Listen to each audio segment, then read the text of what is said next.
Сәлеметсіздер ме? ОБТ ұлт азаттық көтеріліс екінші нұсқа. Тыңдаңыздар, қан төкпеңіздер, қарсыласпаңыздар деп жазды 1916 жылы қазанда үндеу хатында Ахмет Байтұрсынов, Әлихан Бөкейханов, Міржақып Дулатов. 1916 жылы ұлт азаттық қозғалысқа қатысқан халықтың ең бірінші жасаған іс-әрекеті отарлауға дейінгі басқару жүйесін қалпына келтірді. Ырғыз, Торғай уездерінде дала ақсүйектерінің хан сайланған өкілдері саны 9 болды. 1916 жылы Қарашақ болысының ханы болып сайланған Оспан Шонов. 1916 жылы ұлт азаттық көтеріліс кезінде Шерубай Нұра болысының ханы болып сайланған Нұрлан Қияшев. Верный уезінің Жайымтал болысының ханы болып сайланды Бекболат Әшекеев. 1916 жылы көтерілісшілерге Жәменке Мәметов пен Ұзақ Саурықов басшылық жасаған жер Қарқара аймағы. Ереуілтөбе ескерткіші. 1916 жылы ұлт азаттық қозғалыстың Мерке ауданы Құрақты болысы жетекшілерінің бірі Ақкөз Қосанов. Қазақ селкілді, іргелі жұрт өзгелер қатарында соғыс майданында қару жарағасынып, мемлекетті қорғауға лайықты еді. Қатарда жоқ қара жұмысқа байлауын кемшілік санаймыз деп жазған Ахмет Байтұрсынов атамыз.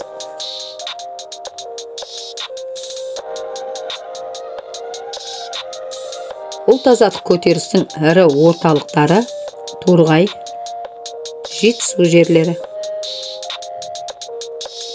Жетісудағы қозғалыс басшыларының бірі Бекболат Әшекеев. Жетісу көтерілісшілері күш біріктірді қырғыз, ұйғыр шаруаларымен.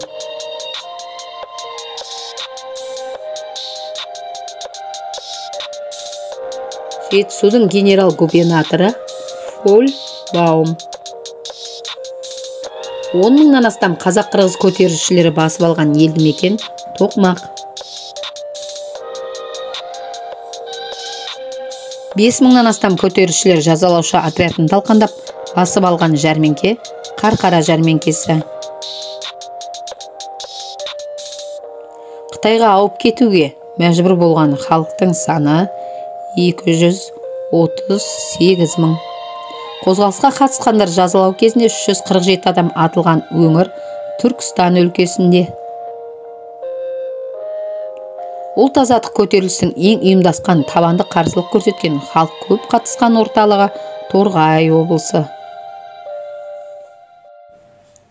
Торғай уезіндегі Қыпшақ руының көтеріліске шыққан қазақтары хан етіп сайлады Әбдіғапар Жанбосыновты.